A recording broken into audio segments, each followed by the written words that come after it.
Today, 322 special guest LhCloudy, famed Reinhardt, tank player, legendary Finnish superstar, joins us today to figure out who is the best main tank in Overwatch League history. We're going down our top 10s, and why not bring on one of the most experienced players kind of still around to kind of give their take. So Cloudy, thank you, number one, for coming onto the show and talking, chewing the fact, as the Americans say.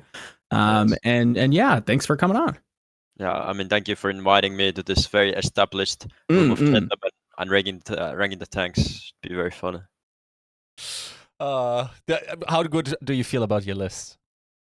I mean, I'm feeling very confident. You know, like I have no bias towards any tanks here. Like this, is absolutely like objectively the best tanks. I feel like mine should be the most accurate here. It's true. I mean, to be fair, he is the player. He's like how many times rank 1? Only Reinhardt, different servers. Like, if there was anybody to believe. I don't want to flex too much, obviously, but I might have to like Overwatch 1. There was this thing called SR. I might have the highest SR of any tank player in 4 years who didn't win trade or like do any of that. Okay. I have some experience. You can say that for sure. I was in the Overwatch League bench twice. Not everyone can pull that kind of move off. You got a lot of time to watch these guys up close, is what you're saying, right? No, I got a lot of time on the bench. I got a lot of good POVs on the spectators, but definitely wasn't sleeping on the chair. I was yeah. He was locked in, taking notes, all kinds of stuff. Yes, we are going to be ranking down our top 10 tanks. We're going to do a little bit. We can't have a famed tank player here and not get a little bit of the hog juice. So we're going to ask Cloudy about the Roadhog update. And then obviously we can't not, celebrate a historic World Cup finish with, Absolutely. A famed and experienced, European player. So we got to talk about that. But before we jump into that, it's going to be a quick episode, sort of. We're going to be kind of snappy with it. We do have to support the people who support us, and that's our patrons and our YouTube members. So 322 and the tank rank down is brought to you by Battlecrab, Refine Bean, Bronzebot, Buhau, Picasso, Bolshin, Porkchop, Sammy, Rexane, Volamel, and Sugar High, and our YouTube members, IMDRW, Brother, Adam L, Ice Jello, Fire Element, 6, and AK. Cloudy. Yes. Talk to me about, obviously not necessarily the most exciting World Cup for you. Obviously, some things happened that limited your participation. However, bronze medal, beating Korea. We go back into the history of the World Cup, and Finland and Korea has always kind of been like a weirdly close match. What was it like to kind of like see the people that, your countrymen, maybe even some of your friends, you talk about like Masa in the pre-show being, somebody who's close to you, seeing so much success? Like, how did that feel? I mean, it was great. I was working with the team for like 9 months. I've known like some of the players for like 5 years, like Sauna, for an example. I used to there's actually a funny YouTube video that like me and Masa were actually practicing for like 2019 World Cup, right? That was the last before. And like the first time we ever saw Sauna in ranked, it was a game of Gibraltar, and he was like killing everyone on Reaper, and he was like 15. And I was like, no, this guy's crazy. And then now, like 4 years later, like he comes play World Cup, and then like they dominate. It's like really nice. Very special to see. We should have beat Korea twice, but it can happen. And I think we could have won the entire World Cup, but then a team decided to lose on Blizzard World. It can happen. Stuff happens. Sure. But it was incredibly exciting to see Finland finally beat Korea and get the third place. It's really exciting. Very insane. Didn't even need time on like last time. Yeah. It was insane how many like there's like a lot of like tier 2 like commentators and like content creators that I was like, kind of sitting with at the time. I was there for like the third place game, and like there were like genuinely fans like super engaged with seeing like names, because everybody, the narratives were that like, oh, China and Korea, like they're gonna like win it all, this, that, the other thing. And like to see Finland not only put up like an effort and be competitive, but like really take Korea. You think of like that last play on New Queen Street. I think Vestola kind of scouts Sparkle on May. He's kind of like off hiding, waiting for the Blizzard on the point, and he just like runs him over and catches him. And it's like, dang, like it's game 5. Like it was electric in that arena. It was really something to see. A lot of fans that maybe aren't as familiar with some of the European players, like really kind of get behind them and support them on a historic run, like underlying historic for sure. Yep. it was really really really fun to watch and see everyone support Finland, and everyone came through, and then like all my teammates did so well. Like my former teammates all did super well, and it was so exciting to watch. And I was coaching them on a little bit and spectating, and like did my own stream with them, and it was like I was super happy to see all of it. Very proud of every single player. That's what we like to see. That's what makes esports. Right? It really does. Like I said earlier, we can't have somebody as experienced as you come on and not give a little bit of, give some opinions on the new Roadhog or the, semi-new Roadhog. Obviously you've been, spamming ranked a lot and streaming quite a bit. What do we think about the new Roadhog? Is this kind of a dud, or is it better? I think the Roadhog is like, it's a mixed word, right? Like, let's say for an example, I think the most annoying part of old Roadhog was like the damage reduction in vape, and like you get an unonade, like you unonade yourself, right? But they took away the unonade and like reduced the self reduction, so vape is weaker, but the Roadhog gun is better. So like in my opinion, it is weaker because the vape was so OP, but the gun is definitely better and more fun to use. So I think it's a nerf. Like vape was so ridiculous, and the trap is completely useless. I've seen the trap. I have not seen anyone get value of it. Obviously, it came out yesterday, but so far it's been completely useless. Yeah, it seems a little kind of. They just kind of gave him something else to do. It doesn't seem like very useful. I have to imagine that they thought that they were gonna like set up your hooks a little bit easier, but yeah, it doesn't seem super good. No. The gun, I agree. Like the gun definitely seems way more intuitive to like a like bottom end user. So like just your ranked Andy, in plat, like is definitely going to get more enjoyment, and it's going to be an easier experience, but definitely more streamlined. And then vape not being as good, but being off. I feel like that could be something that they revert, right? If they made and they gave like the damage reduction back to vape on this like resource meter, do you think that could be somewhere that they rebalance them? It could be, but then I feel like if you give it back, it's too broken. Like, okay. I think it's a very fine line here. Like right now, I feel like it's kind of fine, but if you go down a little bit more, completely useless. If you go up, completely broken. I think it's a very fine line on the damage reduction. Kind of was always the worry with him, right?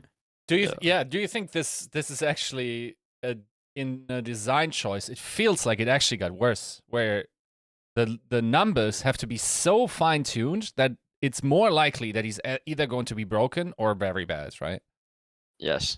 I mean, Roadhog has always been kind of that it's really good or really bad, but like this makes it even worse. Because right now, like I feel like if they buff vape, it's gonna be insanely broken, and if they nerf vape even at all, it's completely useless. Now it's like on a very very fine line. That like a bit more to one direction, completely bust. It's a bit more completely over. I don't even know what you can do. I think it's kind of bad. That's kind of the sentiment that's been passed around, is like the design is bad. It's still just Roadhog, and Roadhog was already useless. Like what did we really rework about this? Like there was, the gun, it's okay, but then, we changed some other things, and I don't think we're ever going to get into a good spot with Roadhog. No. It's tough. It's tough. And maybe that's for a good thing. Maybe that's for the best that we don't have a Roadhog meta, because it's not very exciting. Very fun. Nope. Go ahead, Yiska. No, I was agreeing. Oh, okay. Yeah, Roadhog's kind of sleeper. That being said, that's kind of all the housekeeping we have, and now we're gonna get into our fun little tank rank down. We posed this a couple shows back. We were kind of like thinking about this. We were talking about like, oh, like who's the best hit scan? Who's the best this? I was just like, you know what? Screw it. Let's just try to get guests on that know what the F they're talking about and are going to be able to like correct us where, to fill in our gaps. Like we've watched some Overwatch, but we haven't necessarily, well, I won't speak for Yiska, but I'm kind of bad at it. So we've got somebody who's very good. Yiska, maybe can be the middleman in the room in the skill department. But we are going to rank down our best main tanks. So not the off tanks. We're not necessarily going into like the Overwatch 2, like what is a tank? We're just looking at like those traditional main tank players that we all know and love. And we're going to rank them, 10 being the worst, number 1 being the best of all time within the Overwatch League. So Overwatch League only players, no like contender, like pop off kings, and yeah, that's kind of where we're going to start. Cloudy, was this kind of like a fun experiment for you, or was it like really easy, or did you kind of Was it a little tough? I mean, it was a bit tough, like on the 10-5 side, but then like top 5 was pretty clear for me in my mind. But it was really fun. It was really fun.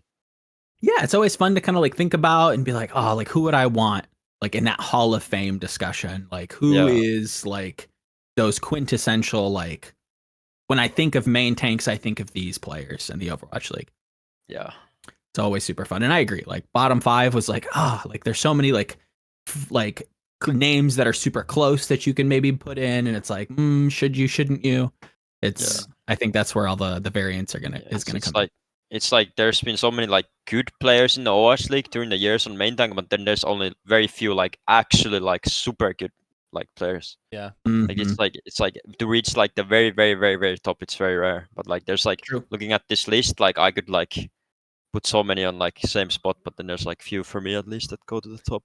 Yeah, I think that's a pattern that we also saw like almost every season, where it's like it felt like there's like 4 elite people on that role, while you, at any given point you probably had like 9 or 8 flex DPS players in the league that could all reasonably be competing for an S tier slot. That didn't seem to be the case on main tank, right? Why is that? What do you think, Cloudy? Yeah, I completely agree with you. Like it's so hard to find like an actual super good tank player, because like most of them are good, but they're like lacking the some things. It's like so many more people are like better at other roles than tank. I don't know what it is, but I completely agree. It's also, I feel like for a long time it felt like it's very possible to come into the league and instantly be like one of the best players in the world. I feel like Winston specifically has kind of disproven this. I feel like Winston is the one hero where you could even look insane coming before the league. When you get into this league, no matter how good you looked in contenders, you're probably not going to be an elite Winston coming in, with very few exceptions that I can think of. Yeah, I agree. It's just like the Winston. It's just like you have to like. Winston is so different from any other hero. Like you just have to understand the hero perfectly. It's super rare, super rare. And we've heard that, even coming into Overwatch 2 with, Winston getting that like hit scan, alternate fire, like it's only gotten like worse in that way, where like he's such a strange character, and you need to like know the ins and outs of like how your primal works, but also when you should be charging your right click. And it do you feel like Overwatch 2 only made Winston's like skill ceiling that much higher and allowed people, some of these like famous Winston players to like just abuse that character even more? Yes, because like in Overwatch 1, someone could bail you out. Now if you're failing, there's nothing to bail you out. Like it's all on you. Right. Like it is literally all on you. So it just makes it even harder. Like there's nothing. You fail. In Overwatch 2, Overwatch 1, maybe D.Va can bail you out. But now it's like way more skill even. Yeah. For sure. Now, obviously, being the resident, well, maybe not resident, but like one of the premier Rhine players, do you feel like Rhine also kind of got like a little bit more agency with like the canceling of the charge, stuff like that? No, you're like working up some tech, the cancel jumps or something? Yeah. I like innovated the King's Row 3rd point cancel jump. It was crazy stuff like 1 year ago. But yeah, I mean, I agree. I think Reinhardt is like a tank that's like if you're better than enemy Ryan at Ryan, you're gonna win every game. Like Reinhardt is like insane skill hero. Like it doesn't seem like it's a skill hero, but if you're good on Ryan, then you're good on Ryan, and it's like that. Yeah, like Reinhardt became so much more harder in Overwatch 2. It's the same thing as Winston. No one can bail you out. It's all on you. You have to understand the character perfectly to play it at the highest level. Let me flip you a question in the opposite direction. Do you feel like there was any main tank that became easier in Overwatch 2? Orisa. I mean, Orisa was always easy, but I just feel like Orisa is like such a sleeper hero in this game. Like you just stand still, shoot tank, click 45. It's just so boring. You just mouse one, throw your spear, pop fortify. Okay, hump a corner. It is what it is. I mean, it's always been an easy hero, but I feel like in Overwatch 1, like sometimes you had to do stuff. Now it's just kind of like 45 spin spear, woohoo. Okay, yeah, I can see that. Yeah. Okay. What do you think about the tanks that have been introduced into Overwatch 2? Because it feels like, if anything, those are easier to play, right? Yeah, I mean, I completely agree. I mean, what is it, like Ram and Jungle Queen, right? Anything else? And now Mauga. Now Mauga, Mauga, yeah. I mean, Mauga seems like the easiest tank they've added so far. Like you have charge, you lifesteal, you have minigun. Not very complicated. I mean, there's a little bit of a skill ceiling, right? Because you can like dodge sleep if you time your charge correctly, right? But it's just like that's the only skill ceiling on the Tiro and aim bullets. But yeah, I do agree. I mean, yeah, I mean I agree. Ram is like super easy. You click form, punch them, use block when you're low, then you form again, then you ult when you're low, and Jungle Queen is just like click shout, axe enemy, hit knife. Yeah, it's not hard. Not too much thought being put into that, you know, just you don't have a shield, which makes it maybe not beginner friendly, but yeah, there's not a ton going on there. Yeah, that's a really good point because Ram and especially Ram and Mauga are like so simple. Like fundamentally they're like extremely simple. Like there's like two mechanics. At least on Queen, you have to like kind of think a little bit, but like Mauga and Ram not so much. Very mouse one, just yeah, I get that. All right. Shall we get into our first pick, number 10 on our list? I'll lead off because I think this is probably my most polarizing choice. I said for the 10th best main tank ever in Overwatch League history, I said someone. Cool. That was my vote. I thought, you know, with 2 solid years, I think great years. Probably should have been rookie of the year last year, but regardless. Yeah, I thought like really surprised and earned his place, competed with some of the best tanks in the world. I think if he came in earlier, probably would have, you know, competed as well. And yeah, I think like this year, out of anything, and it's a little recency bias. Let's call a spade a spade. Really kind of cemented it for me. I hope you meant Roll Star, not Rookie of the Year last year. That was probably this is not. Oh, that's true. That's fair. Okay, yeah. In a world where proper doesn't exist, that's fair. I'll take that out. I'll take that out. But yeah, definitely like could have been rookie of the year. Probably. Yeah, I think I'd argue I voted for someone to be tank Roll Star last year as well. I think he had 2 phenomenal years back to back. And that's impressive. A lot of tank players don't have like that many good years like back to back, especially with like how new Overwatch 2 was and how volatile this game tends to be. Homie played everything, looked fantastic majority of the time. I think that earns him that like edge case spot. I think he edged out a lot of people, but yeah, someone is my number 10. No, I mean I agree with that as well. Like, and I heard like Lil Mouse is talking like he's like just so good on every hero. Like it's kind of impressive for a main tank player to play every hero. Very rare. It's shocking. Yiska, who's number 10? Let's see it. It's Gesture. Okay. All right. Gesture. Okay. So for me, like I think I discount earlier seasons a little bit. Especially season 1. I don't know. It feels like there was less competition around. People didn't actually know how to build teams yet. All of this, and then also there were not that many elite tanks around. But you have to say, like Gesture, probably the best tank in season 1. Wins a ring. Sure. Has not so great season 2. At least gets to luck out in season 3 with a Roadhog run, which is a respectable one, and he was a really good one. So I think like that should probably lift him here. And also I'll say there is something to be said.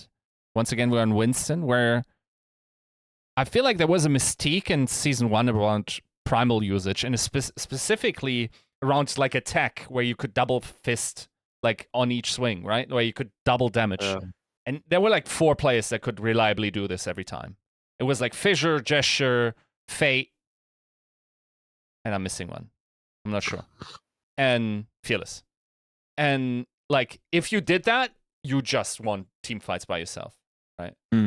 And I feel like Gesture was a big part of the Gesture and Prophet duo. At the time, they were still the best duo in the league, for my money. And then just by the fact that he also held on 3 seasons, or had 3 seasons, even though 1 was not that great, he edges it out to barely get in. Even though I have a couple of honorable mentions that I think there's at least one in here that you guys have in. Probably. I could put in over Gesture, but yeah. I don't hate it. I don't hate that. All right, Cloudy, number 10 for you. I would put number 10. I would put Rio. Interesting okay. choice. Rio, yeah. Okay. I mean, Rio played in like Charge for like 4 years. I feel like he was always consistently good. Maybe he dropped off a little bit last year, but like when I played with him and against him, like he always seemed like super smart and like did everything he needed for his team. Like it just seems like an overall, like the players I played against, like he was always better than like some of the people on like here on the candidate list. That's But fair. I just feel like he always played fine. He was like consistent. He never did great, never did bad. He was like perfectly consistent, and in my opinion, he was a little bit underrated and got a bit cocked by his team sometime. But I really liked Rio. I think it was really good. I like that shout. He always kind of was under the radar. I think you kind of put it right. Like it was very underrated. Yeah. And never really, I think like even like being paired with like Krong for that year, I think was it 2019, 2020, like he Yeah. kind of got a lot of love because like he was doing so well on Sigma.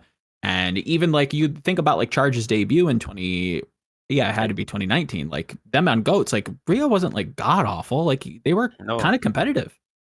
Yeah. I mean, And that's and like like saying something. yeah, and I just played against him, and I think he was always underrated. I thought he was like better than most people I played against, so I always liked him. That's really good for me. I like that. I don't know about you, Joe. I don't have Rio in there, but I like the pick because it kind of I like tells the me pick that too. you value consistency, and I absolutely agree.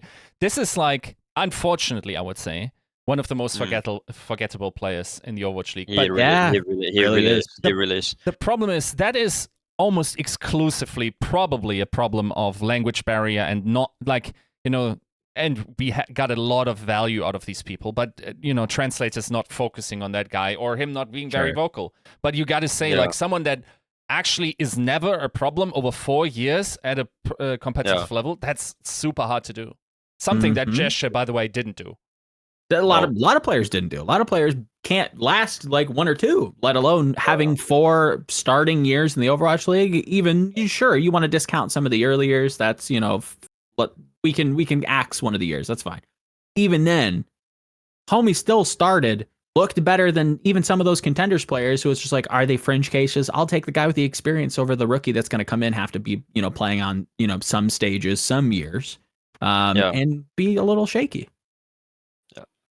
Yeah, if you're never a problem for 4 years, you're doing something right. 100%. He was just there. I feel like he got a bit robbed. I feel like he deserved more. Like he was so good, but things play out how they play out. Unfortunate, but he's still really good. I like that. I like Rio. Rio's definitely not on my list, but I like that. That's a good shout. Again, very not, and it sucks to say, but yeah, kind of a little forgettable. Yeah, I mean, no one remembers him. I think the only reason why I remember him so well because I like knew him and played with him and talked with him. So. Oh, that's a good one. So he's a nice guy. Good vote. Good vote. Yiska, start us off with your number 9. Why? This is the worst one. This is my worst one, dude. Okay. Yeah. I'm not even sure if it's. Yeah, I'll just say the name and you guys can like tell me I'm stupid. I have Mag. Okay. Mag? A little low for me, but I mean, I don't hate it. I feel like he's like sometimes he's really good and sometimes he's really bad. I don't hate it at all. Yeah. I think this year for Mag was like, that was what we were waiting for. Like I get like Infernal wasn't, in the best region. They didn't have the best practice, but like homie, like Justice was just not hit for him. He needed to get out of there, and like we would have had this Mag. I think in maybe even improved Mag. I don't know. I think him and maybe Skewed were the only 2 players that legitimately would have gotten a Rollstar had the Rollstar been open. I think he didn't get the pity APAC vote, right? I think he really was one of the top 4 tanks this year, probably. Just also based on having to play and not having a backup, right? So I felt, especially like because he also was so flexible, low-key. Also, the fact that he played so much ball and it worked, it was pretty impressive as well. Even though you probably could argue maybe it's the region. But yeah, I think that it was very apparent to me that this kid was held back by the rosters that he was in previously, or it's the gap between the contenders performance and the actual Alpha performance eventually, even accounting for what I said that very good contenders main tanks don't hit hard in their first year. It was still like too much of a of a difference to say, okay, this is all kosher and this is what this kid is capable of. And I think that was kind of proven once he got into a different roster, even though you would have to say there's a negative with the change to Boston because he would have had to prove it there as well. Also not the best environment, to be fair. Yeah, Mike's not terrible. I don't hate that. Yeah, I don't hate that. it's fair. I think it's fair. Yeah, he could have been like so much greater earlier too. Yep. That's like the one like extra credit point that's just like, like, do you give it to him because you know he had that potential and just for whatever reason it just wouldn't work? Hard to judge. I came in with number 9. It was a late addition for me. I had originally somebody else. But after 3 years of playing in the Overwatch League for 3 seasons, and somebody who, like, I definitely was very excited to see kind of come out and wreck some house, if you will. I put Gaga at number 9. Ooh. I thought he was a little bit more flexible than he let on. Got to showcase in the Overwatch League just because Chengdu did play a whole lot of Wrecking Ball quite a lot. Obviously, a fantastic Wrecking Ball player.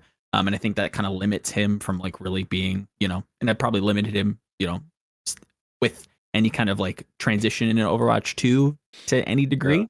Yeah. But definitely somebody who I thought like deserves a mention. Probably could be. It's like that 10-9 spot could be cut for a couple people. So I don't hate it. I think it was a very explosive career. Kind of came in like a firework, did his magic on Wrecking Ball, and then just kind of went into the night. But you don't have anybody else. Just the back to Among. Right? Yeah, exactly. 100%. Like way more consistent, a little bit more flexible. Had the Rhine, had a little bit of a Winston. But yeah, for 3 years, I think had a good career and deserves a spot on the top 10. Yeah, I mean he was just consistent and did what he had to do. I have nothing to bad say about him at any point, so that's always a good sign. It's really good. Yeah, solid player overall, at least I'd say. For you, Cloudy, who is your number? Yeah, for 9, I was thinking a little bit. I'm putting Fearless on 9. Sorry, not Fearless. Sorry, no, Fearless. What is this? Fisher. Ah, Fisher. Wrong app, not Fearless. Yeah. Relax. Yeah. I got the wrong app. Still that's spicy as hell to me. That's a good one. Yeah. I mean, and it's a spicy. I mean, the thing for me is Fisher. I mean, I know some things about Fisher, and like this guy was like he was an interesting individual when he was in class. He did some things, but he was like always mechanically super good. Yes. But I think his attitude was like horrible in his teams, so he like never reached greatness. And I think he could have been so much higher, but like he was just being held back by his attitude. So that's why I put him on 9. Like he was insanely good. Like he was top of like when he played in class. Like he was on top of the game, but like he just refused to cooperate with his team, so they didn't do that great. And then he kind of dropped off after. But like he was on top, he could have had it all, and he threw it away. So that's why I put him on 8. He also kind of got screwed then with Titans later on. Yeah, absolutely. Yeah. I mean, I agree with that. In Titans, he got screwed. Nothing he could have done. But in Clads, like he was just being a bad teammate to everyone. Like didn't want to cooperate and had like huge ego. Yeah. So I was like a problem there. But like I agree with that. And Vancouver, it was unfortunate events for Fisher. Like he didn't deserve the Vancouver thing. I'm not gonna lie. This guy's not even an honorable mention for me, and I'm really like now anticipating who you do not have in your top 10. That's going to be spicy because I mean, yeah. Sorry. So I was already like, oh my god, I forgot about Gaga. Do I care? That was one that Eric had pulled and like did his little paragraph like, hey, you could like pull from these. And I'm like, oh, I could put Gaga in there. The one that I eliminated was OG. I was like, oh, OG was around for a while and he was like solid. And yeah, there was some stuff. I was like, Gaga was a little bit more consistent, had a little bit more. And then, I'm a little Chinese biased. I casted the region or did analysis for the region for a little bit. So I was like, let me get Gaga in there. But yeah, I think it's fair. Well, yeah, no, I don't. I think Fisher, I totally agree. I think coming out of like Hongdu, it was like one of the most like explosive people to like see coming into like the Overwatch League. Obviously, him going from London to Glads was a big deal. Obviously, playoffs didn't like work out the way that it did. Do you remember that? But no, totally agree. Always mechanically just a superstar, big playmaker. Mechanically, he was always consistent, but like other factors like screwed it up. But like for me, he was always consistently good. But just other things happened, and he didn't reach the greatness. But Yep. For me, it was good. Agreed. All right, I'll come in at number 8. This is where I have Mag. Obviously, not a ton needs to be said. I'm still a little scarred from his wrecking ball way back. What was that? 2020? The guy, boy, howdy. That there's a couple games versus Paris that I just never want to relive because God, he sucked.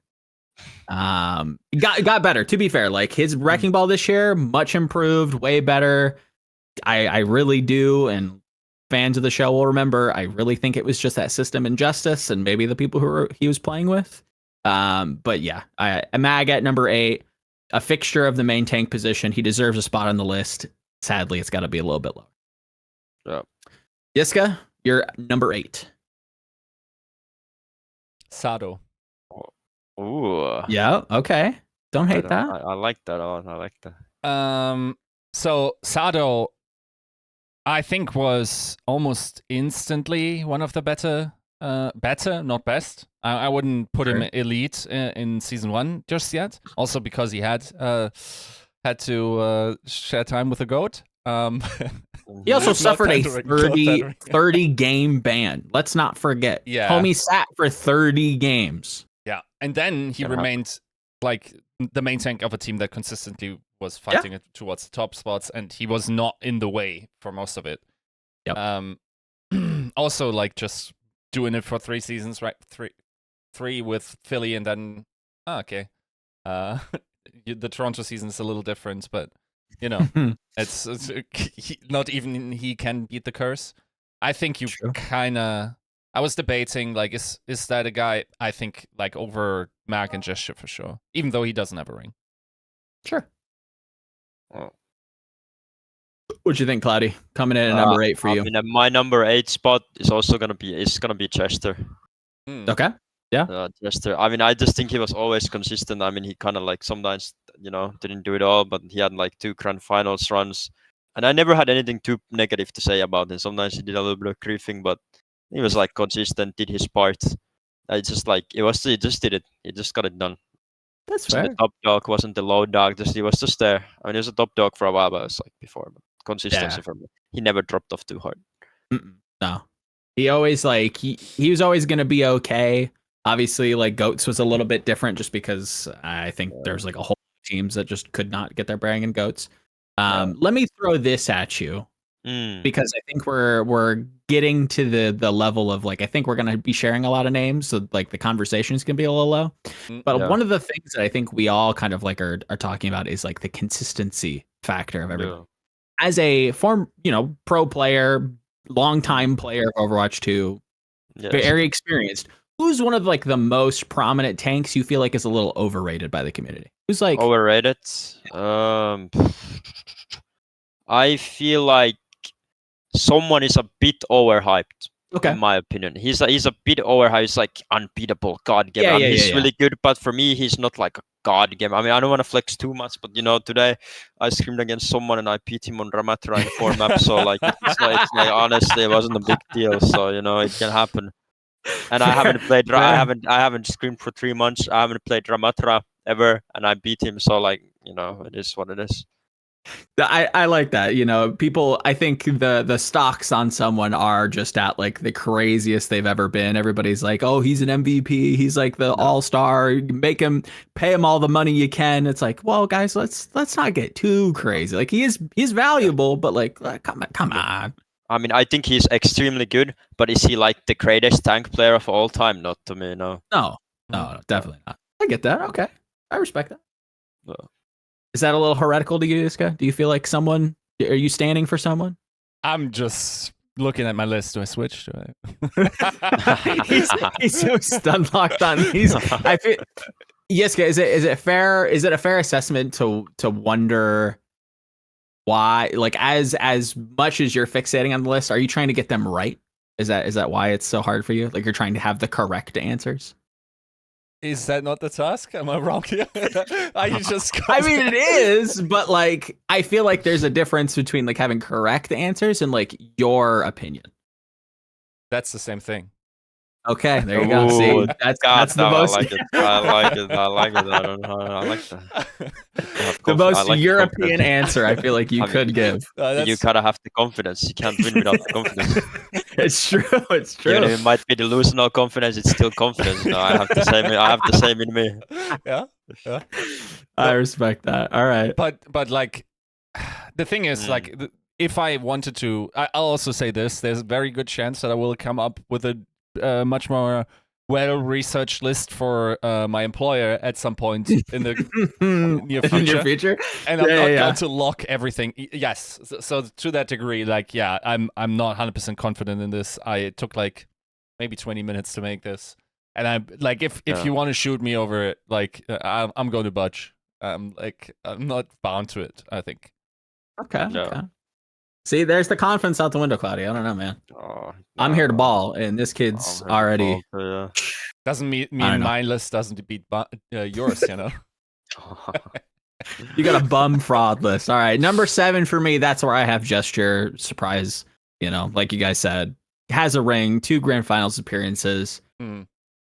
One of the benefactors of having that big duo coming out of GC Busan with Prophet, Batman, Robin. You know, what isn't there left unsaid about Gesture and, you know, his talents? So that's kind of where he comes in for me. Number 7.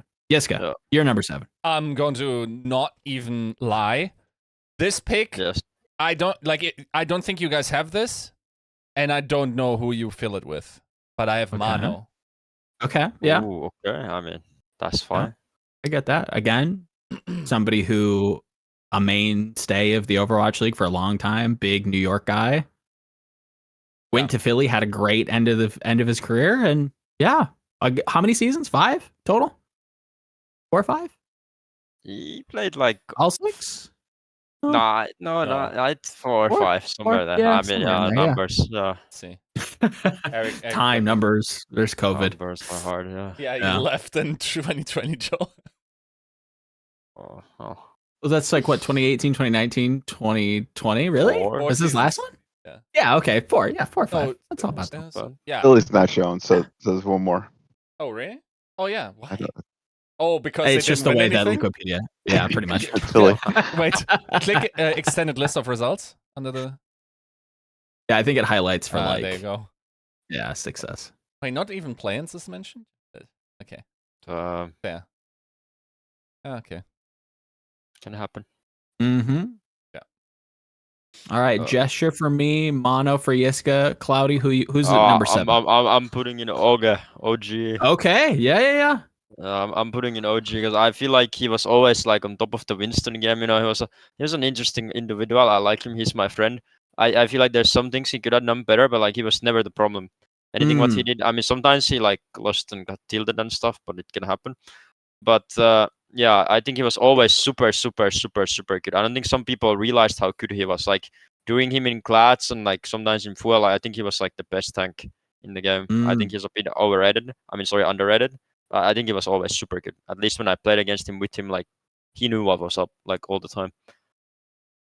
Always somebody who I felt like was not. I feel like there are players in most esports that are a little bit shy to like making plays, where they're just like, I'm just here to do my job. This is what we've practiced.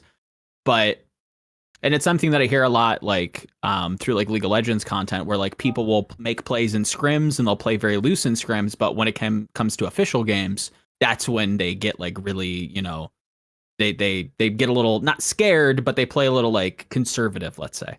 But I always felt like OG was like always ready to just like kind of like be aggressive, make those plays, go for the pins, go for like the kind of gamble shatters. Like definitely somebody who I think, probably deserves.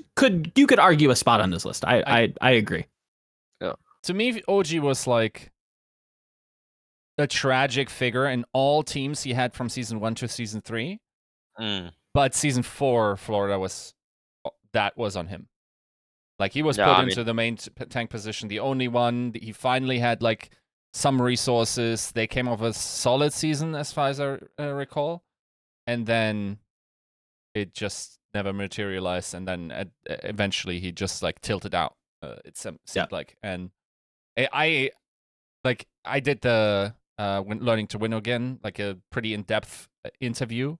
and he seemed Yeah. confident. I actually like I've had a feeling that his season would be a pivotal point for their season. Therefore, like I Yeah. focused on him. I believed he would have been good, and they would have actually improved. And I also think there's something to be said about like giving credit to Albert, who's pretty good at or now provably very good at scouting. Yeah. But yeah, I don't know. Like something happened in season 4 that just he couldn't deliver upon where he had been hard done by in the first 3 seasons. Yeah.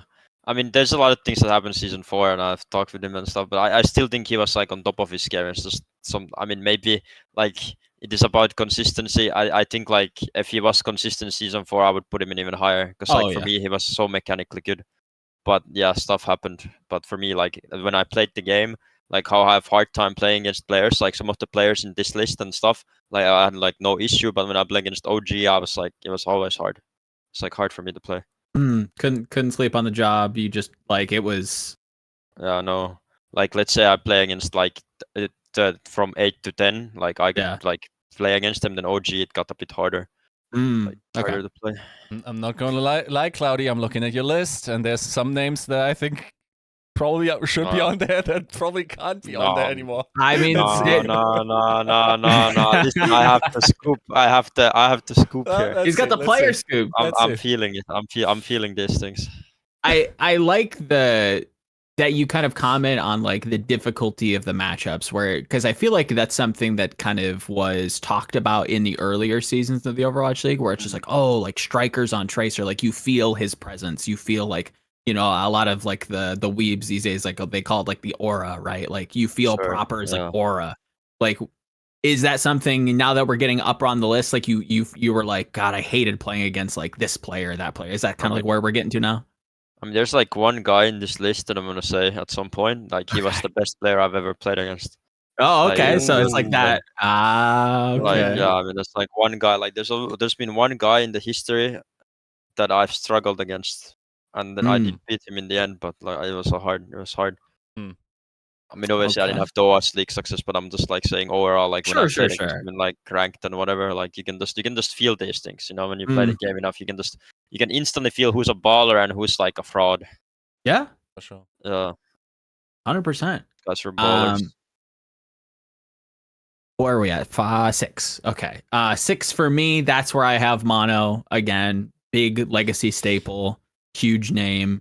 Somebody who, you know, even prior to the Overwatch League, not that I use this as a judging point, but somebody who I was a fan of, came in, had a great season, probably deserves to be like immortalized in the Hall of Fame, and definitely deserves a spot. Yiska, your number 6 pick. It's Gusha. Ooh. Okay.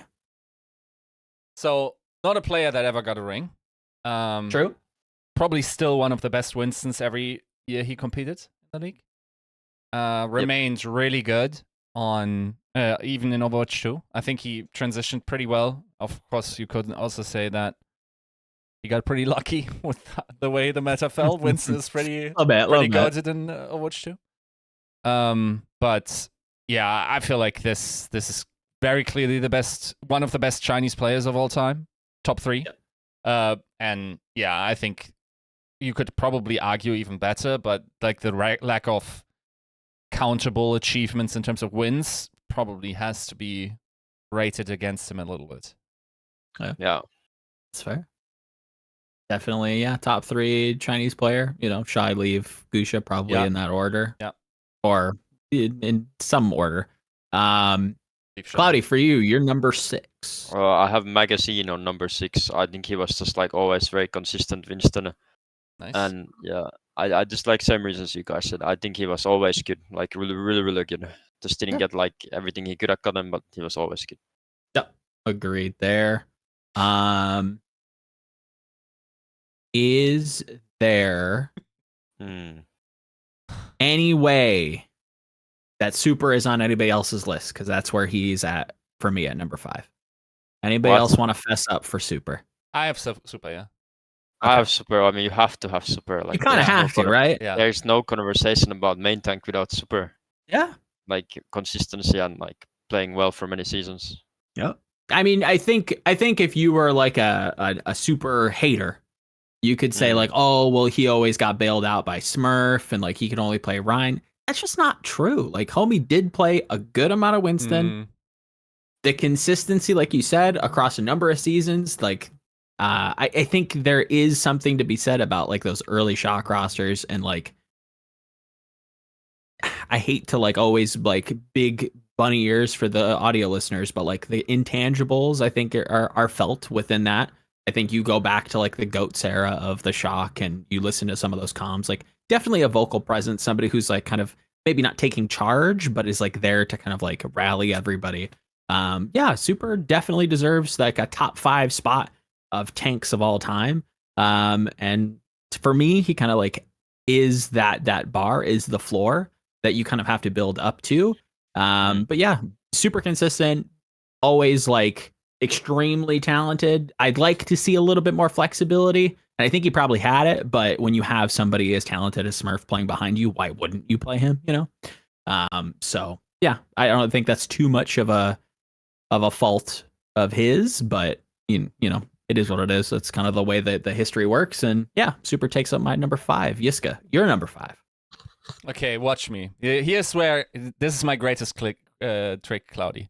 I'm going to convince the viewer that I'm right based using their recency bias, and then in the pick after, I will call them stupid for using their recency bias because that goes against my argument. Yes, it's someone, Eric. Eric got it. Wow. Wow, at 5? Yes.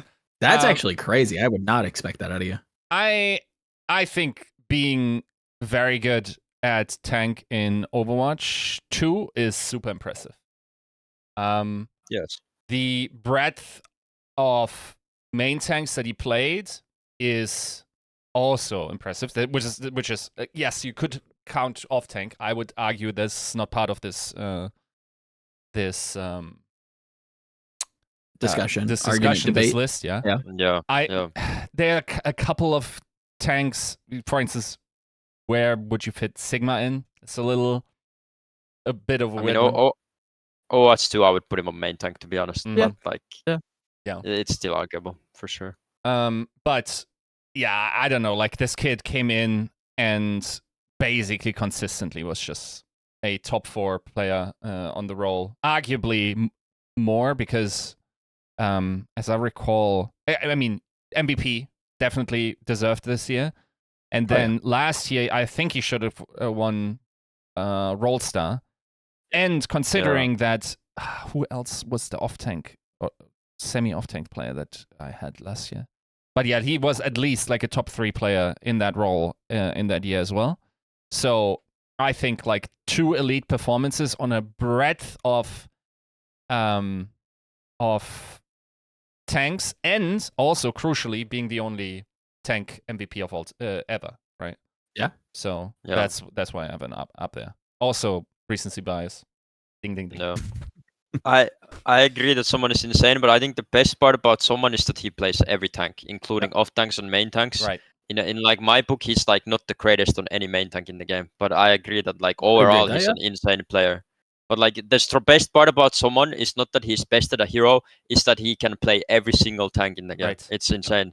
It's insane. Like that's insane for a tank player. You can play main tanks and off tanks. I will, because that's like the biggest criticism of like whether you're like a flex tank in Overwatch 1 or like a main tank in Overwatch 1 or just a tank player in Overwatch 2. There's always like those big gaps. So someone is kind of that like weird, it's very like impressive. But even savant player. Even like think. Yeah. Winston. He's probably top 3 Winston in the league, right? This year? Ever. I mean, the 2 years he played. Yeah. I mean, I don't know. I think I've seen so many like impressive Korean Winstons at this point. Like to me, he hasn't stand out more than like, let's say like Mano on his peak or like Fearless. Like to me, he hasn't stand out much more. I mean, like this year. Sorry. Like. Okay. I mean, this year, sure, maybe. I mean, I don't.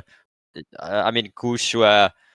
Who else? Fearless, and then it's Then it might be him, yeah. Yeah, it could be. Then I think I don't know. I think you would have to say Ryan as well in season 5. On Reinhardt, like I would say he has no competition. Like he's only like everyone was garbage at Ryan this season except Hade. Yes. And like I don't like I don't want to be that guy and flex too much. You again, should but be, like, yeah. But I have to be that guy. When we were screaming with SR Peak Check and stuff, like we screamed London and we beat them most scrims, and then they stole our comp. I mean, they didn't steal that. Then they started playing Meisum because we played Meisum. They started playing Meisum, right? So like to me, like Reinhardt level this year is Hari was the best, and then everyone else was pretty mid. Right. Like I would say, like someone on Ryan was not. I mean, he's good, but is he the best? I don't know. I mean, all I'm arguing is like he's still a top 3 Ryan Yeah, player. yeah, sure, and if I sure. asked, I asked Hari, I think at the time as well, like who's actually good Ryan in the league at this point, and he only said someone at that point. Yeah. Right. Yeah. And then I think Sigma, you would say the same. I don't For think sure. he played too much Orisa, but like Played a little Orisa, played Zarya last year, looked Played okay. he played like he even fucking played everything, Diva and yeah. stuff. Yeah. He played like every hero. my argument Nuts. basically is like, even on the main tanks, if you look at, like, he's not the best main tank, but he's still a top 3 on all main tanks in the Yeah, seasons sure. that he played. Right? Yeah. And that's my Sure. argument. Also on top of being main tank MVP, the only one. That's fair. That's fair. true. That's true. That's fair. You're number 5, Cloudy. My got? number 5, I have Gator. Okay, yeah, I can see that. Now it's getting. I mean, okay. No, I mean, listen. Makes sense. Like, imagine Atlanta Rain. Atlanta Rain was never bad, okay? Right. And It's true. Gator was always good. Like, when Gator played, he was never bad. I don't remember I Gator agree. being an issue once. And, like, Yeah. when they played, like, the Rush comp, was it, like, what season they got second place? Was it season 2021? What was that? Was that 4? 4. I No, think it was- 2021. You're right. Yeah. No, that was 4, right? Like 4, they got second place, and why they Ah. got second place was Gator and Masa. I mean, but Masa is not. I would put Masa on top of this list as well, but obviously that's not a choice. But like, yeah, I mean, so like, I have to put Gator here, and like legitimately, they got second place in the league just because of Gator and just how the way he played the game. Like Gator has always, like, obviously he's not like every main tank. He's not the best, but when it comes to like Reinhardt and playing the comp, Yeah. he's like been super good. So Yeah. for me, he deserves 5th place. I have him Like, as he made honorable the- mention. Yeah, he would be an I honorable agree. mention for me as well. And for me, like, I like to imagine a main tank player who's pretty much the only reason why they got top 2 was Gator. I mean, obviously his teammates did a lot, right? But Mhm. like for me, like if they had any other tank than Gator, they would have not been top 2 that season. Yeah. Hmm. And So maybe for me, it deserves top 5. maybe you have a little bit more insight into this, Cloudy, than somebody like us on the out, as viewers Yeah. and fans. When Atlanta was really good during those rush comps, it felt like the thing that stuck out for me was like how much value they were getting out of like Window and Fire Strike, and I felt like that Yeah. was something that Gator kind of was in charge of. Is that fair? Yeah, that's fair. I mean, it's Reinhardt's 3-2-1 window Yeah. first, and then the Bap And I feel like other teams kind of did it, but like they were the ones to consistently be like rounding Yeah. corners, 3-2-1 bang, and they were getting like multi kills constantly, just cutting kids apart. Like, yeah, Gator, I mean, Gator was good. Look, yeah, I mean, you people could tell forget. he understood. He understood it. my issue is not Gator. I think it's fine to have him in the top 10. I'm just looking at the list going like, who is cut from this? Like, Okay. I mean, just like imagine like Rio, he didn't like Fisher won the first season. Yeah. I mean, not Fisher, fucking Chester won the first season, right? OG never won anything. Mac never got anything. Like all of these, and Gator got his team further than most of them. It's true. I feel So like Gator has done more. I feel like there's still 4 names that I would absolutely have in there, which I do, of course. Like Yeah, otherwise I wouldn't of have them in my course. list. But I'm interested who you do not have. That should be pretty good. That will be I- telling. That will I mean, be I telling. have the big dogs left. It's fine. Oh, the big dogs. I have a feeling who you slighted. Yeah. Okay. Okay. Okay. So So here at the end. just a quick recap for audio listeners. Yiska 10-5 order is Gesture, Mag, Sato, Mono, Gusha, Someone. My 10-5 is Someone, Gaga, Mag, Gesture, Mono, Super. Cloudy's is Rio, Fissure, Gesture, OG, Mag, Gator. I'll lead number 4, and this is where I have Gusha. I valued it always felt like, and maybe this is like a numbers thing, it always felt like Winston was a little bit more like apparent, a little bit more like meta defining a lot of the times, and like Yiska said, just one of the best to ever do it. The primal blade is the community kind of called him, and yeah, just always super good. definitely kind of grew on me in season 2. I thought he was like a big problem why Spark was like floundering in the GOATS meta. Everybody kind of got it online. And again, surprisingly good for that meta as well. Or I guess towards playoffs, they kind of got it together. But regardless, yeah, that's kind of where I have Gusha. Yiska, what's your number 4? It's Fate. Okay. Damn. Fate is just like insane longevity. And see what like now I'm telling you, your recency bias is stupid. Okay, stupid viewer. You are just thinking of Shanghai Dragon's Fate. I'll tell you, in many other alternate universes, this guy actually plays for Atlanta Reign this year. I think that's a absolute possibility that had Fate not been brought on, that Atlanta Reign gets him in if the players win, I guess. Other than that, one of the elite tanks in season 1, and then yes, season 2. I mean, a sort of laugh happening, right? Yeah. But then consistently wins a ring, is always up there. And like, I could see like for even in the year where he won, he was probably the worst player on his team. But still, like I felt like he also like the ball that he was able to move to that, and that they kind of through that figured out Dallas Fuel was really impressive. Yeah. And then otherwise, yeah, he's like, I wouldn't say he was as like his lows were pretty low, but he still like 6 seasons, right? Bro, him starting on Wrecking Ball at the beginning of that season where they like, I think where they win. Oh my God, bro, couldn't literally find his pound key for the life of him. I was like, the amount of times I'm like, dude, just slam somebody, do anything, please. Homie was actually griefing. It was rough, but he pulled it together by the end. Like, there's a very few players that I feel like you could watch them grow as players throughout the season. I think Choi Hobin on Sigma is one of them, and I think Fate is another great example of somebody who started on Wrecking Ball and was hot ass and ended and was like, dang, like you guys are like making Fearless look like a bot. Like, credit to you. Yep. Sure. What do you got at number 4, Cloudy? Yeah, I have Mano. Yeah. Okay. Mano is like the Korean Gator. He made his New York team happen. So like that's why Mano, like same thing. He was kind of the heart and soul for me in that team. So that's why he's there. He always consistent, never was a problem, and to me he was like incredibly hard to play against. And he was like, I just found it incredibly consistent and like just super good player all around. Like nothing bad to say about him anyway. Yeah. No, I agree. Again. I also remember this guy.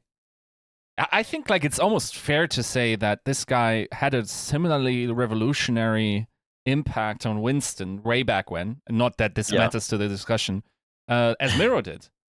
Like his sitting back and sort of like seeing the situation and like being more passive and then pouncing on like once an opportunity opens up. Just, I don't think anyone was really playing that the way Afrika Freaks Blue was playing it. Yep. So no. Like Apex Season 3, Apex Season 4, there were very few Winstons above him and like damage dealt. Like he was just his uptime, and whether that was like him juggling and like dancing in his barrier, or like you said, like picking his fights really carefully. Like again, like on a team that had Arhan on it, God bless, wherever Arhan is, we hope you're doing well, but maybe not the best Overwatch player ever. Mono was that extra DPS that team needed, and that carried out throughout his Overwatch career or Overwatch League career. So totally agree. Incredibly iconic player. Just one of the most iconic players for me. Like I would say so. Yeah, sure. deserves a cemented on this list. I feel like anybody who isn't judging him or doing their own top 10 list and they don't have Mono, you just don't know. You don't know. All right, getting into the tough ones, the top 3. This is where I have Fearless. The reason why he's not higher is because he doesn't have much else. He's got the Doom, he's got a little bit of a ball, and we all know his Winston. Literally the best. I think we can definitively say at this point. Maybe Cloudy can correct me if he doesn't agree, but I would say the best Winston to ever play the game. Most mechanically gifted, highest ceilings, most crazy plays. That's why he's number 3 for me. A little limited in the hero pool, but a champion, a staple on his hero. Just doesn't have the depth that I would like to push him higher. Yeah. Yiska, you're number 3. Oh, super. Okay, I don't hate that. That's a little high, but hey. That was disrespectful. Super. That's crazy. So let's think about this. Oni comes in late in season 1. Not a great season. It's whatever. I mean, what can you do other than tell your parents to have you earlier, right? Honestly, yeah. Or be born early. I guess you could have forced yourself out. Mechanical issue by super. I would say just play better. Yes, can happen. Better RNG. Come on. I mean, he could have done more. I'm sure. I'm sure there's a biologist. You got to beat the other sperm a little faster. You could have gestated a little earlier. You could have been a preemie. Come on. You know, like the movies when they when the child is born, he's just swam faster. That's true. Sure. Yeah. Would have probably not been the same super, but whatever. I mean, maybe. You never know. Right, but okay. So I think the way I approach this is like, would I give this because I'm looking forward to the last two, and I think super has less playtime than the other two. Yep. And I mean, it's not I think everyone understands that I still have to put Smurf somewhere. So, yes. He always had to share playtime with Smurf. That's another thing. But you also have to say, when Super played, he was one of the best players every season. He did actively play, and I would argue that had he played season 5 as well, Shock wins that season. Just based on the fact that how close it was for them in the end, and I'm sorry, but Mickey is just not Super, and Super as a shot caller is also super important for Shock's legacy. It's no mistake to me that that 9K said in a prior interview that this guy was just really carrying in many ways. But yeah, I think top 3 for someone that didn't play the last or didn't play Overwatch 2 is pretty impressive still. But also predicated on the fact that back-to-back champion, right? Yeah. It's fair. Your number 3, Cloudy? My number 3, hold up, Smurf. Okay. Smurf. I just think obviously there's a few choices for top 3, and you have to have Smurf and Super in there. If you don't have, I don't know what you're cooking. But I feel from the 2 duos, if I have to think about it, they were both insanely good, but Smurf never reached the very, very, very top on a character like the next 2 I have left. I think he was super consistent overall, extremely good, deserved every championship. But for me, he's not the best of all time. He definitely deserves to be in top 3, but I have a couple that are just for some reasons, I'll explain later, just top him off. Okay. He's super good, but he just it's this next couple I have left is they just had the extra the very, very, very, very, very extra thing to the top. To me, Smurf misses it a little bit. Incredibly consistent, no problem, but he doesn't have the the finisher, the absolute finisher. The spice. Fair, yeah. For me.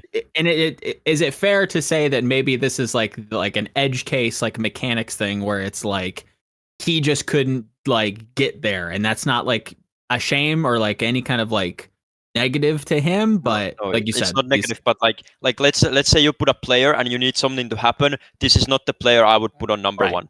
Not he would never fail, but he's not a player that's gonna oh my god, how did we just suddenly win that? There are players like that in the game. For me, he's not that. Mm-hmm. Okay. I like that. He's the best consistent tank. Not consistent, but I mean a guy that doesn't have the extra killer sense. He has everything else. Okay. So for number 2, and I like a lot of those talking points, and I think I'm just gonna have to echo those. Number 2 for me was Fate. Again, a consummate professional, played everything that was asked of him. I talked about his wrecking ball and how much that improved. I think people forget how good his Rhine was. I feel like maybe Cloudy, you can comment on that a little bit. Not his immortal days, but Valiant, going into Shanghai. I feel like, a Reinhardt that probably could have been, top 5 whatever season he was playing. Is that fair to say? I mean, he definitely played Reinhardt, that's for sure. Okay. Doesn't agree. Doesn't agree. He played Reinhardt, yeah. I don't know. I don't know if you. I can't argue with that. I don't know if you realize this, but like Cloudy doesn't have Fate in the top 10, Joe. Yeah, obviously. Right. And that's where it's like, okay, what like I like to get into the analysis of tanks. Like, what about his Rhine? You're just like, I don't agree with the way he uses shield or like how much damage he lets himself take. Like, what about it? I mean, the thing is, like, I don't really think about shield. I like whatever. Like, I just like when I walk into him, he will just crumble. Like, he doesn't do anything. Like, there are like some Rhine players. Like, let's say I play against Hardy. Like, I can walk into him, he'll do something. But then there's like Rhine players that, like, it's so hard to explain this thing. Sure. It's like I've played it for so long and so many thousands of hours. I can just feel, exactly. Like, I can just feel that this guy is just gonna get fucking rolled. Like Fade, I never felt like I was gonna get fucking rolled. Like I would walk into Fade and he would just insta lose. But like I was never scared once playing against Fade on any hero. That's fair. Not one time. Not one time on like the 4 years I played against him in ranked or like pro play or whatever few times I did. Like I was not once scared of Fade. No. Based. I like that. That was the answer I was hoping for, and nobody else had the cojones in 322 episodes to give. So kudos to you, Cloudy. Good job stepping up to the fucking plate. He's not bad, but I'm just saying it out of my POV, like playing against these players, like I can feel this. Like it's just like when you do something for so long, I can't even explain it. I can't put it to it's just a feeling. Like I can instantly feel like, God damn, this guy's good. And then this guy was like, okay, I guess he's playing. I can walk into you and you're not going to do shit about it. Yeah, I mean, this guy plays. Okay. Cool. Yeah. He certainly played Ryan. I like that. Just go. Well, what do you got number 2? There's 2 Smurf choices here. Yeah. Which one is the top dog? Yep. Yeah. So, Smurf, I think season 5 was still a great season. Like I think if I recall correctly, with Avril we were here like even thinking about giving this guy MVP. We didn't know. Yeah. And I mean in the end it was probably clearly proper, but still. Yeah, I mean 2 rings. Wait. Yeah, 2 rings, right? Yeah. Mm-hmm. But also one of the shock players from that era that actually stuck around the longest and maintained level. Yep. Still a very, very solid season this year. I don't know, like the longevity and the rings just push him there. And I had to fight to not give him first. But for the reasons that Cloudy outlined, I do not think he's like that hard carry freak that just wins you fights. No. Agreed. No. There are a couple times where he ended up being that, but the consistency of that just kind of like underlines, I think, your point, Cloudy, where it's just like he's not going to be that guy to like push you to like be that +1 carry. You're down in a fight, you need somebody to make a play, do something crazy. It's not going to be Smurf. Smurf's always never going to be the problem. You're going to put him on a ton of different heroes and he's going to be great, but is he going to be that, like you said, that killer instinct character? Probably not. I'm scared, Joe. I'm scared with what Cloudy's going to say. I'm interested because Cloudy's given some takes and he's bigged up these last 2 spots. So Cloudy, give me number 2. I mean, this comes like a question of like, who do you value more, the best Winston player of all time or the best Ryan player of all time? And come on, it's Fearless second place. Okay, you have to put him second place. Like, it's like, I don't know, like he is the best. Like Winston is such an iconic hero of the game. Like you have to put the best Winston player of all time in your top 3. Yes. Like he has to be there. Like he's undeniably the best Winston for me, ever to play the game. And Winston's been played for years and years and years and years. And the guy who's the best at the hero should be here, 100%. Nothing else to say about him. He's consistent. Other characters don't even care. He's the best Winston in the world. Yeah, you can just force Winston into time. He's like, however, the new Andes of Overwatch 2 want to think about Hadi, and we love some Hadi on this podcast. Absolutely. Like, you can think of Fearless as the Winston version of Hadi, right? Like Houston could just take, Dallas can take whatever team Fearless ends up on. You can just take Winston and just make a comp around him and just run it down. He's that good. He's so good. He's like the best Winston, like the best. And Yep. if you're the best Winston, you are truly special. Like that is truly a special thing. Yes. There has been so many. Like you could like go through like Korean contenders and like the upcoming like best Winstons. Yeah. Like there's like 100 of them, and he's the best out of all. And none of them are bad. Yes. He's just truly on another level. Yeah. Great player. Yeah. Agreed. Yeah. Fearless again. Just Hence why we have them first, right, Joe? Unless I mean, I don't. I had him third. Oh, sorry. True. Yeah. It's the top Oh. three. Still top three. True. Uh, Yeah. My number one, mm, obviously a lot of the points already said. Mine was Smurf. I looked at it as like, if I'm building a franchise tomorrow, who do I want in the Overwatch? Like when I think of Overwatch, I think of all the stupid patches and all the playoff patches and all the tanks that you have to play. Like if I have to like pick a safe bet, like the safest, best, not the most mechanically gifted, not the killer instinct guy, but somebody who I can just trust Every to just year? like, I don't have to worry about him. I do not have to worry about Smurf. Not once have I ever been like, oh, Smurf. We came into like Overwatch 2 being like, oh, I don't know about Smurf. Can he play like the flex tanks? Can he play the Zarya? Can he play the D.Va? Can he play the Sigma? He plays it all. Like what can you say? Safe pick, great player on most heroes, I would say. Never like a detriment, at least in my eyes. So that's why Smurf's number one for me. that's fair. So if you would build an org, you would go for the most safe, consistent player. At least at tank. I think at DPS, that's where my opinion changes, where it's just like, okay, we want the killers there.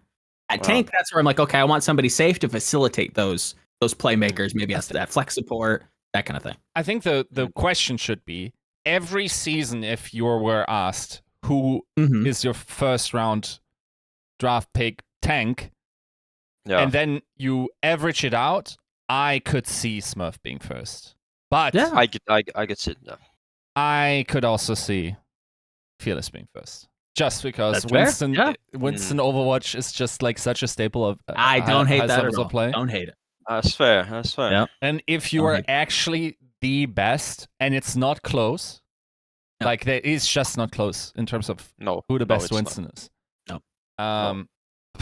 Then in my opinion, you probably are justified putting him in number one.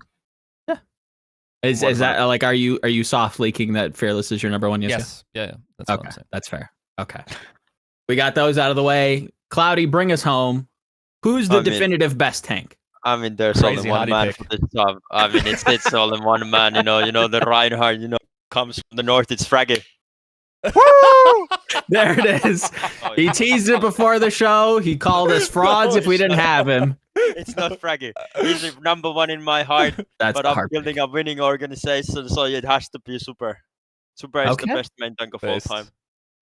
Based. I mean, for me, like if there's a man I would want in my team, it's Super. Like no other tank in the game. Like, and the thing is, like, what influenced my decision? Like, I was playing some Reinhardt, like I tend to do, and in Goats, like the way Super played Rein in Goats, I've never seen anything like that in my entire life. Like he was so much better than anyone else. He was like fearless on Winston and Rein on Goats. Like I played Goats against any tank player in the game. Like Super was on another level. Like he understood the game like better than anyone else. Like the way he traded bubbles, took spacemen to shield when not to, it was impossible to beat him. Like actually impossible. I mean, then like I learned a lot from him. And he's just a player that's like always gonna come, never gonna be negative, always like there, good team leader. Like he's a perfect player. Like he's a perfect player in every way. Good teammate, inspires the team, works hard, funny guy, not annoying, doesn't ego his teammates. Perfect, best at one hero, best at the most. Like there's two iconic heroes, Reinhardt and Winston. He's the best Reinhardt player, and for me, I value that the most. Like he's just the perfect main tank player. Like you can't have more. You can't ask for a better player, in my opinion, than Super. Agreed. I think like it's a fine choice. I think for me to get there is if he plays season 5, I think it's pretty unarguable at that point. Yeah. But that's the flip side of like the pundits coin, and then like having a player come in and be like having him in your team so fantastic. Somebody who obviously is so talented at Reinhardt. Cloudy obviously very well regarded in that way, and to kind of give that praise to Super on top of like obviously seeing him in Goats, like that's exactly like what we're after. I mean, I have to be honest. Like I've played Rhino against every single player in this list, even Hadit this year, and there has not been anyone even close to like how I felt like playing Super. No one. Mm, Not even singularly close. Like, I mean, obviously I wasn't like at my peak Reinhardt playing goats, Sure. but I still remember like we were playing one Gibraltar and the things he did in Rasmir, I was like in Goatsmir, I was like I've never seen like the way he trades bubble, the way he it was just. It was like the most perfect gameplay I've ever seen in my life. It was just I was shocked. I'm still shocked like 4 years later. I can't believe how well he played. It was crazy. That's what I'm talking about. Yiska, any final thoughts with Super? No, it's completely fair. I think Yeah, I agree. especially when you're also valuing, and I think it's fair to include that, is what he brought in terms of intangibles from the tank position, which is not a given, Mm. right? Like some Oh, true. no. some dudes are just savants but don't come. Therefore, like their value is relatively limited, right? Whereas Super was just like the nucleus of that team, right? And I think like as soon as he left, there was also something missing. And once again, I think it's not a hot take to say they would have won season 5, probably. No, I don't think it's crazy. No. Like I think it's impossible that they just dominate that season. Yeah. Agreed. Yeah, with the firepower of Proper, and you have Proper somebody Super that's is been in just not- those. yeah. When you have somebody who's been in 2 grand final situations, been in the playoffs before, somebody who can kind of like keep everything's even, like Cloudy's saying, like to be that like not annoying, knows what to say, on top of like having the mechanics to compete. Like Yeah. that game 5 situation, a couple fights go a different way. Yeah, Shock maybe have 3 titles. Yep. Super included. So Our recency bias, the World Cup and all. Not part of the Overwatch League. It is what it is. It's true. It's very true. Very true. It didn't happen. It didn't happen. Didn't happen. Don't ask. Didn't care. Let's like throw some names at you, Cloudy, and just like bright ideas or like the first couple ideas that come to your mind. A name that I think a lot of people were excited to see maybe these last couple years. Any opinions on Reiner? Reiner, I mean, I love Reiner. I think he's a great player, but he had like some problems. So it kind of like didn't really work out. But I like Reiner. I always like good. He's a Okay. good player. Do you think if, let's say, he gets in a season earlier and then also, let's say he gets in season 4, can play season 5 and 6, do you think he would have likely been in the top 10? Yes, 100%. Like if I he believe kept that. going in the line he was going, like when he went from, definitely. He had all the potential. Yeah, I agree. Agreed. Any fringe picks for you, Yiska, that didn't make any of our lists? Fringe picks. So I thought you were going to say Marvel. He was a name that was floating around, and I'm just like, he was never like great at much of anything. Like he was like he was like the mono of today's Overwatch, but like even then it was just like yeah, And he's okay. And I don't also, hate him. also, I think like okay, just to round out my honorable mentions, I had Hardy and Marvel in there, because like for Hardy, you can say not only was he a Rollstar, and you could discuss if that's warranted in the last season, but he's also the reason why a budget team, or one of the reasons why a budget team with a very unique strategy was able to do what they did, right? Yeah. And in that, like 2 very good seasons, it gets you very close to top 10, I think.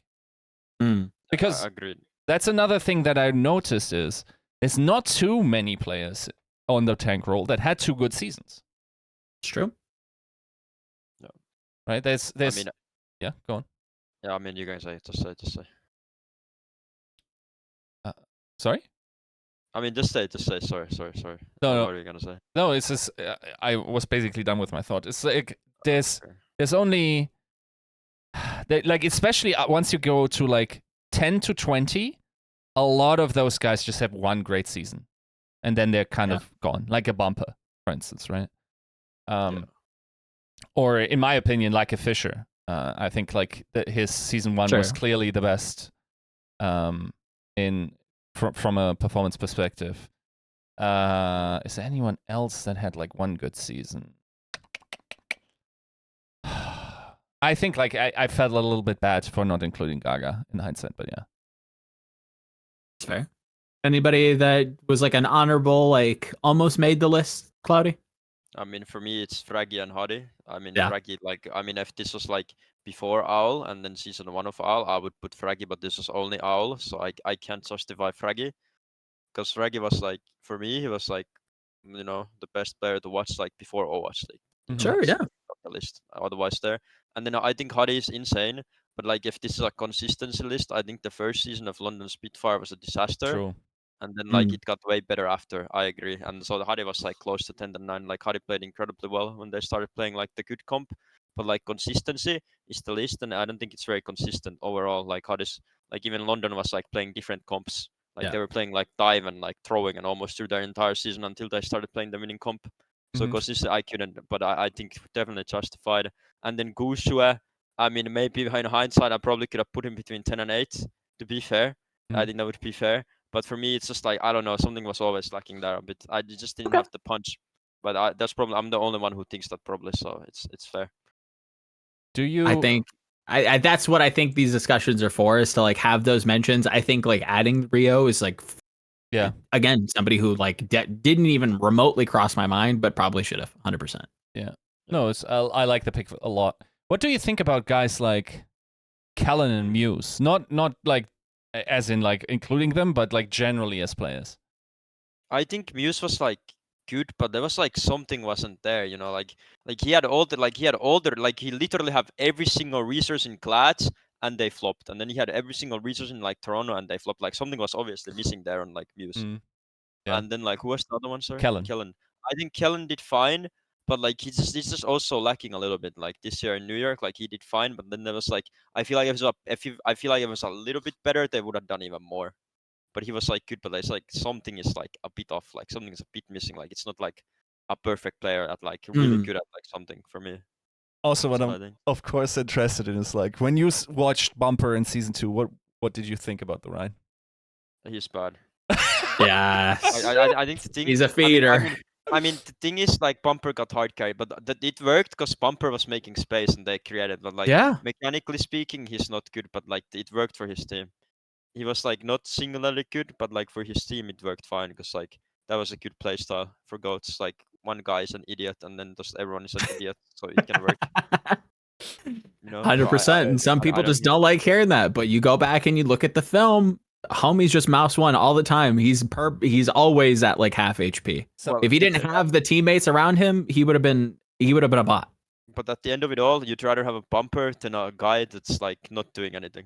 At A the end fate. of it You all. can just say it. You can call a Yeah, spade a spade. It was fate. You can have you. I'd rather have Bumper than a Fate in my team. Okay? Like at the end of it all, I I'd rather get have that. a Reinhardt I get who's that. like Yeah. you need a mentally insane Ryan against mentally stable Ryan. I'd have to mentally insane Ryan. You know, like the problem with Fate is like he was too mentally stable. Right? You can look at this guy like he's very stable, consistent, but like that's not a Reinhardt player right there. Mm. You have to go a little bit. Got to be crazy, a like- little unhinged. Yeah, a little bit. Yeah. Okay. what did you think about Sado? Sado, I like Sado, but you know I have a little bit of a like he took Fraggy's job and that was my boy, so I was, That's I was a little right. bit You can't- heartbroken, you know, so I have nothing Get against him. I have a shanked. little bit of I have a bitter taste in my mouth, you know. It's like Face. Just chill. I respect that. I love Fraggy. It was heartbreaking for my boy. Was but, that you know, someone the that fact is God. motivated you to pursue pro play? What? Sorry. Was that someone that motivated you to pursue Yeah. like pro play? Yeah. I mean, I never really looked up to a lot of people, but Fraggy is like the only player I ever looked up to. Like 2016, like I was like, damn, I want to play Ryan like him. And then I played Reinhardt like him, and then like there's a little bit of a like okay, this is a very little known information, doesn't really matter, but like 2017 there was like this tournament called Finnish Championship, right? Yeah, I yeah, had yeah. like I mean if you want to open my Liquidpedia page, I have like a team there. Like I mean if our guys there, like I can like explain the team. Like you can go there and then like open it and then go like to Ends Esports, like the teams like my first team I think. Oh. I mean like on the Yeah, you yeah. know, like You- on the right side I think we're like it's hosted. Oh, teams, you know? I'm catching up with you. And got it. Yeah, like ends. Okay, I mean this is hard because I'm like in the past, and then you're like anyway ends. Like the ends team, like go 2017. Or Yeah. RCK. Like that team, like you guys remember like the original Team Giganti, like that Yeah. team, Uh-huh. we beat the Team Giganti in the Finnish championship. So like we Oh. actually beat Team Giganti in 2017 with this team, and I beat Fraggy then. So I was like my proudest pro gamer moment for like the past 8 years. Like I beat him that year. We did it before we became Giganti, so I was really proud of that. It's like a Nice. little known tournament. No one really knows about it, but it happened. That's a pretty good team So- as well. Like 2 other Overwatch Mhm. League players in there. Yeah. Kinda nice. Is that, I mean, there was like, what was it? Zappis, Fraggy, Sas, Pikku, Slinkser, and who was the last DPS? I don't remember. Who was the last DPS on Team Giganti? Yeah, back Oh, then. Giganti. Yeah, 2000. Who was the last DPS? God. Who's the DPS? Where's the DPS? I'm looking at a roster from Assembly Winter 2018. We've got Davin, Nil, RCK, LhCloudy, Ripa, I mean, Masa. 2017, 2000. Anyway, I don't remember who was the last. Anyway, Okay. anyway, I was a classic Finnish matchup and we beat Fraggy back then, so that was a big deal for me. Hell Beating him. yeah. Just a little bit of Taking down a legend. Yeah, that's pretty nice. Well, Hell yeah. good time. All right. As we Wasn't try to Shannon. remember, I'm sure this is going to be the trivia question of the hour. If you know, leave it in the YouTube comments. But the last little bit, Cloudy, plug all the socials. What's coming up for you? Anything fun coming down the pipeline? Well, you can follow me on Twitter, LhCloudy, and then Twitch television channel is LhCloudy27. Make sure you follow the stream. I do stream ranked daily, play some Brian Fight, and sit in queue for 35 minutes because my SR is too high. But it's like fine. I mean, exciting times right now is like, I have this team currently. I'm taking up vacation for some amount of time. Who knows how long? We'll see. No longer than 6 months though. But yeah, so I'm taking a vacation. I'm cheering for SR Peak Check. So make sure you guys come on stream and like support SR Peak Check in the Flash Ops tournament. If you guys follow the esports scene, there has been like this team called Exoplemion. I believe it's Hadi Kester, Sky Ripa, Funny Astro, Psycho, Backbone, and SR Peak Check beat Exoplemion last week. So we're kind of a big deal in Europe. So make sure you guys cheer on for SR Peak Check. Yeah, so make sure you guys come on stream and like I'll be watching all of their game and supporting them from my vacation. So you guys can come and cheer us on Flash Ops and whatever is in the future. Hell yes. All right. That's going to be 322. Yiska, anything coming down for you? I'm doing an Essence of Heroes on with Backbone.